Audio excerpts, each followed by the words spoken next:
Hello, everyone. I hope that you're doing amazing wherever you are in the world. My name is Boom Shikha, and I welcome you to my channel.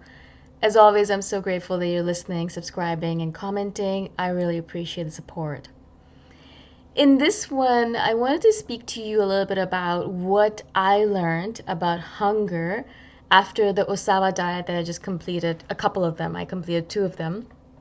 And if you haven't heard of the Osawa diet, obviously Google it, or you can check out my couple of videos on it. I think I did 1 or 2 videos on the Osawa diet.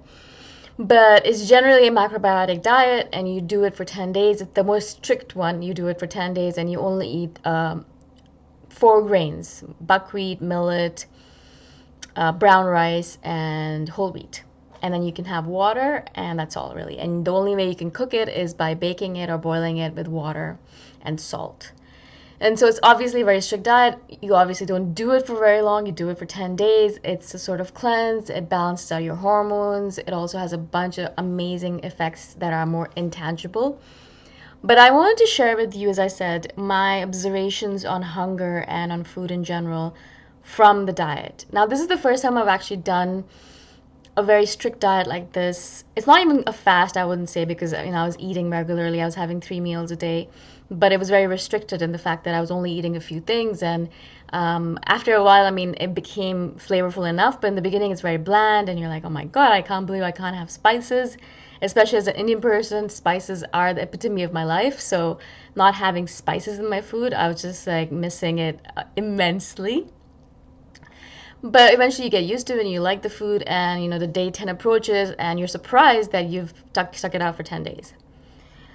The couple of observations that I had about hunger specifically, because you learn a lot about your hunger in the process of doing this diet, which is fascinating to me. The first thing, as I said, is that there are 2 reasons we eat food. 3, I should say, but like the 2 main reasons why people eat food. Now, of course, we imagine that we eat food because we are hungry and we're trying to sustain ourselves and our bodies. But doing the Osawa diet, I realized how little food I actually need in order to survive. I ate very little bowls of rice or buckwheat 3 times a day, and I was completely full most of the time, except certain times I'd get hungry and I'd have a little bit extra. But mostly I was very full. I wasn't hungry at all. I wasn't starving, and in fact, I was glowing more than ever, and my energy levels were high.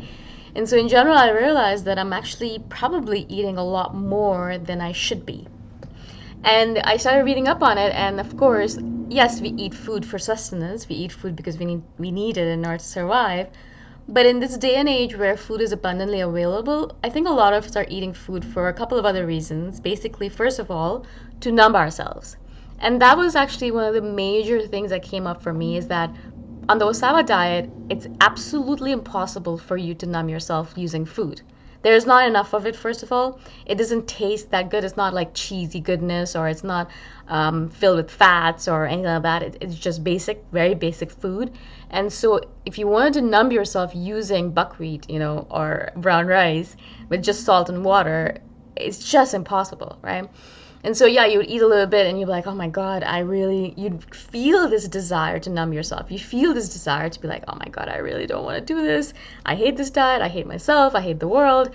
And then you'd want to numb yourself using food, because that's what all of us do. We eat carbs, we eat chips, we eat cookies, we eat desserts, we eat something cheesy, we eat something really terrible for us, and then we feel good about ourselves for a few seconds.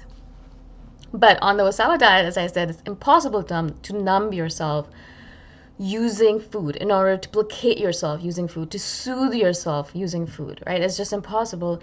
And so you really learn how often, and I realized for myself how often I used food in order to numb myself. Now, of course, what happens is that we kind of find other ways to soothe ourselves or numb ourselves. Like, when you're quitting smoking, a lot of the smokers will instead start, chewing gum, and they just become voracious chewers of gum. They just kind of go crazy with it. Or, they'll put on a patch, but they'll put like 100 a day or something. Like, they just go crazy about it. It's like they need this oral fixation, and they just kind of substitute one for another. Or they start eating a lot of candy, or they start eating a lot of food in general. That's why a lot of smokers, when they quit, they gain a lot of weight. And so if we are not able to numb ourselves one way using food, then we find other ways to numb ourselves. And I noticed that my intake of social media went up exponentially. Normally, I don't spend that much time on social media, obviously, but as soon as I couldn't use food to numb myself, I started using social media a lot more. A lot of it was obviously to look at pictures of food, which is terrible. But I did that a lot. I'd go online and look at pictures of food or pictures of people eating food, or it was just like, I was like, I want food. And so I realized how often, as I said, I numb myself, but also I realized what I use to numb myself. So if I don't have food, I use social media. If I don't have social media, then I use physical activity or work. So if I wasn't able to eat properly on those hours, I'd like completely. I noticed that I overworked myself. I worked a lot in order to distract myself from the fact that I couldn't eat. And so it's fascinating to me. It was perfectly fascinating to me to notice this. It's like, wow, really? I actually do this unconsciously, completely unaware of this. We're all doing it, but we're completely unaware of it. And that's why I love the Osawa diet, because it just kind of brings it into highlight. And all of a sudden you're like, whoa, this is actually what I do. The second thing that we do with food that a lot of you probably know of already is that we reward ourselves with food. So if we do something good, or if we don't do something good, or if we had a hard day, or if we didn't have a hard day, we just reward ourselves. We're like, oh, I deserve it. I deserve this chocolate cake, or I deserve this Krispy Kreme donut, or I deserve this bag of chips. That's a family pack, but I'm just going to eat it all by myself.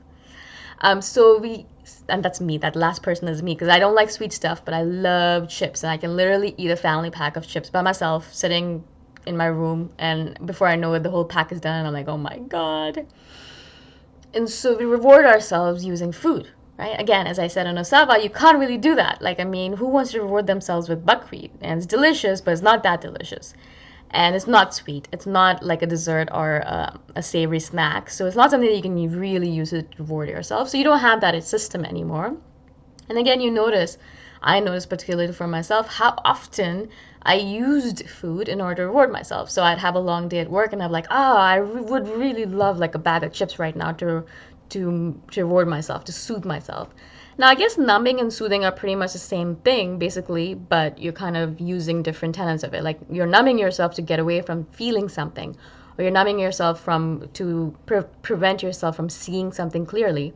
You're rewarding yourself because you had a hard day, or because you went through a difficult time, or because you're going through a breakup, or because your parents are fighting and you want to soothe yourself, or things like that. And so I think they're basically two sides of the same coin, really.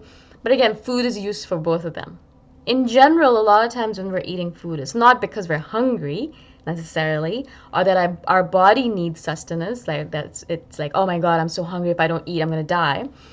But it's because we're rewarding ourselves, because we're numbing ourselves, because we're soothing ourselves, because we're using food in order to placate ourselves, in order to give ourselves solace, in order to not be lonely anymore. A lot of us who are single or by ourselves, a lot of cases when you're by yourself on a Saturday night or a Sunday morning, and you feel that pang of loneliness, what do people do? We eat a lot of food, and that food kind of becomes a sort of surrogate partner or a surrogate romantic relationship, right? And so again, we soothe ourselves, make ourselves feel better using food. Again, on Osawa, you can't actually really do that. No matter how much buckwheat you eat or brown rice, it really doesn't work. You can have a bowl of buckwheat, but after that, you're like, oh my God, I can't eat another bowl of buckwheat. And then really at that point, you start feeling the feelings. You start feeling all that stuff that you've been pushing down underneath into the underground by eating, by soothing yourself using food, right? If you don't have that coping mechanism anymore, then what are you going to do? You're going to actually start feeling your feelings. You're going to actually start feeling what's coming up. You're going to actually start seeing things more clearly. And in general, Osawa, a lot of people do this because of the fact that they're doing it for health benefits.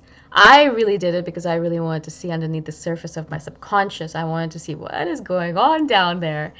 And it was very enlightening in a lot of different ways, as I said. I realized how often I numb myself using food, how often I reward myself using food, how often I push down the feelings that I'm feeling by going and having a bag of chips or going and having something to eat. And a lot of times the things I'm choosing are healthy, which is fine, I guess. But the point isn't that. The point isn't that you're choosing healthy snacks. The point is that, why do you need to eat right now when you're not actually even hungry? What are you doing using food? Like, what are you trying to really do? What are you really using this food item for? And that's, again, the question I've been asking a lot of times nowadays after the Osawa ended, because I noticed myself doing it, obviously. As soon as the diet ended, I started going into my voracious phase of eating like a crazy person. But I really try to ask myself as much as possible. Ask myself this question of when I am eating something, what am I eating for right now? Am I eating for sustenance? Is it because I'm hungry? Or am I eating because I had a bad email or a bad text message or a nasty troll messaging me and I'm trying to soothe myself and make myself feel better? Or am I eating because I feel like I'm missing Thailand and I'm trying to soothe myself that way? Or I'm trying to reward myself because I had a long, hard day at work and I'm like, I just need to eat something in order to make myself feel better. Again, what are we using food for, right? And so, as I said, I've been noticing, trying to notice at least, and trying to really pinpoint it. Now, I don't know if I'm actually really doing anything about it particularly. I'm journaling a lot and trying to realize what's actually going on, and perhaps that's just the first step for me. But I've noticed that it's been extremely enlightening for sure. I've learned a lot about myself in the last few days just by doing this diet and then by kind of doing some recon after and trying to figure out, okay, what happened there? Why did I do that? Why did I eat this? Why do I need to eat this right now? What am I trying to soothe? What am I using this oral fixation for? Right? And so I wanted to share this with you because, as I said, it's fascinating. It is absolutely fascinating what we use food for. And in a lot of cases, I'm sure you imagine that you use food for one thing, but you're actually using it for completely something different. And I'm not saying that you guys should go and do the Osawa diet. I don't know if it's for everyone for sure. But I do realize that even just doing a day's fast and figuring out, oh my God, I'm really emotionally attached to food and I can't go without it, I think it would be really useful for a lot of you guys. I hope this makes sense. I hope I was able to explain myself to you. If you have any questions, obviously message or comment below and I shall do a follow-up video. Again, thank you for watching. I shall see you the next time around. Bye for now.